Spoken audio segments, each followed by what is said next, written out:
I'm Bethany Russell, Director of the Mission Gait Academy. Peripheral neuropathy changes a person's gait pattern and unfortunately results in an increased risk for falls. However, research studies have shown, and I've seen in the clinic, that you can improve your walking balance with focused practice addressing the right factors. In this video, we'll demonstrate walking balance exercises and explain how people who have peripheral neuropathy can use these to try to improve their balance. This is part 2, so if you haven't watched part 1 yet, check that out first. But first, a few disclaimers.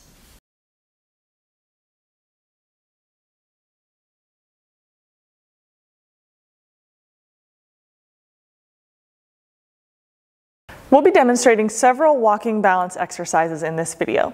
We typically practice a variety of different movement patterns so that, of course, we can be prepared for the variety of different challenges that walking around our homes and our communities may present to us. So the first one we'll go over is backwards walking, exactly like it sounds. The reason I like this exercise so much is that it helps reduce that visual reliance for balance that we're always trying to address, because you cannot, of course, watch where you're going. Ideally, we're keeping our posture up nice and tall. And the goal is to focus on a smooth motion rolling from the ball of the foot through the heel. And we want to keep equal step lengths and try to be consistent with how far apart she places each foot. So she's focusing on precision with every step.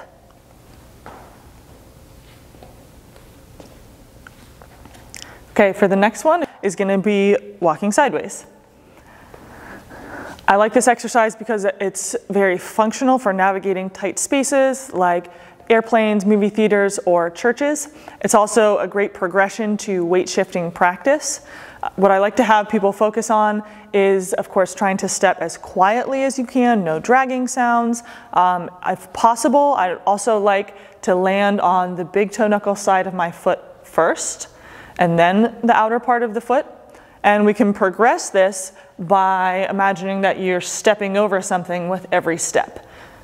And anytime we're doing any kind of marching exercise, we want to pull the toes up as high as we can with every step. Any opportunity to strengthen the anterior tibialis muscle, we always want to take it when we have peripheral neuropathy so we can try to prevent foot drop.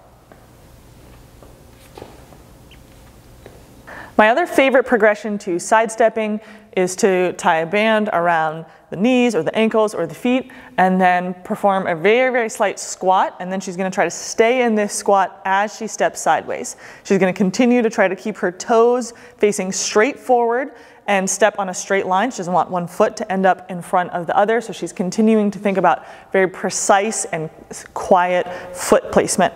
The band here is meant to strengthen the glute muscles. Once again, the stronger hips that we have, the more available that hip strategy is to us for balance corrections. There's also been some really interesting research that has suggested that people who have stronger hips are able to compensate for some amount of loss of position sensing in their ankle to be able to maintain their balance ability. So we can never have too strong of hips. The next exercise we'll go over is crossover stepping, sometimes called the grapevine, sometimes called the karaoke. So all she's going to do is step across with one foot and then step out, and then alternating, she's going to step behind and step out. And she's going to repeat this pattern and again work on precise foot placement and quiet foot placement. The reason we do this exercise is because it's practicing a form of stumble recovery.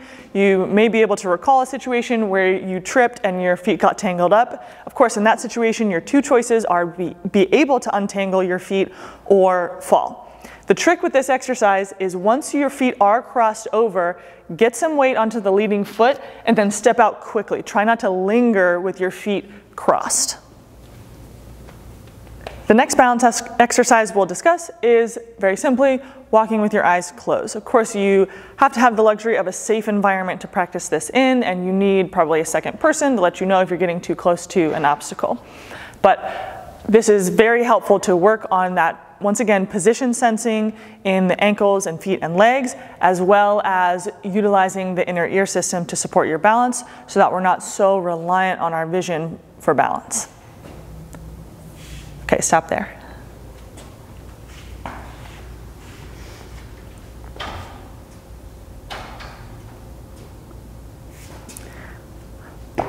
Once again, with this exercise, she's going to try to focus on precise foot placement, trying to land with the heel first and trying to keep some space in between her feet.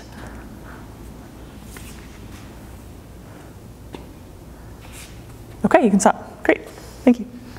Next, we'll demonstrate several more walking exercises. The first one is going to be high knee marching. With this exercise, you want to make sure you keep your posture up as tall as you can, and as you're raising your knee up until your thigh is parallel, that's the goal. You want to also pull your toes and your foot up as close to your shin as you can with each step, and you want to get your stability from being tall on the standing leg.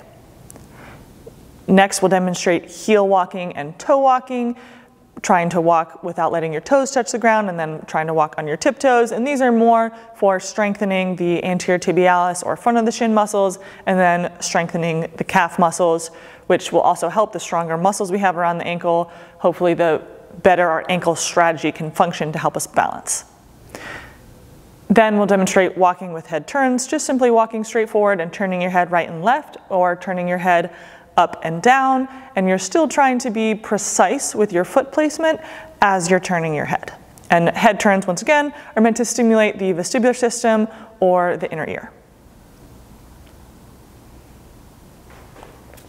The last few walking exercises that we'll demonstrate are sort of combining strengthening and balance training. So very simply, carrying a weight in one hand while walking is a great exercise. The asymmetry will challenge your balance, and then we also know that when you hold a weight in one hand, the opposite side, hip stability muscles and back muscles, have to work harder to keep you stable.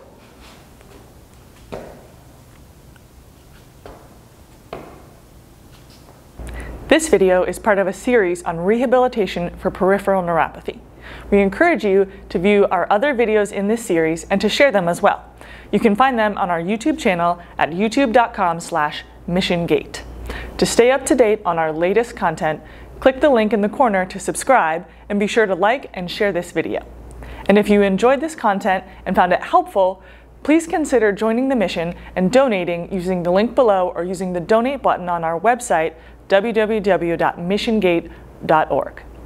We love providing this information free of charge to anyone using the YouTube platform, and it's all thanks to our generous donors and sponsors who truly see the value of this information. How about you?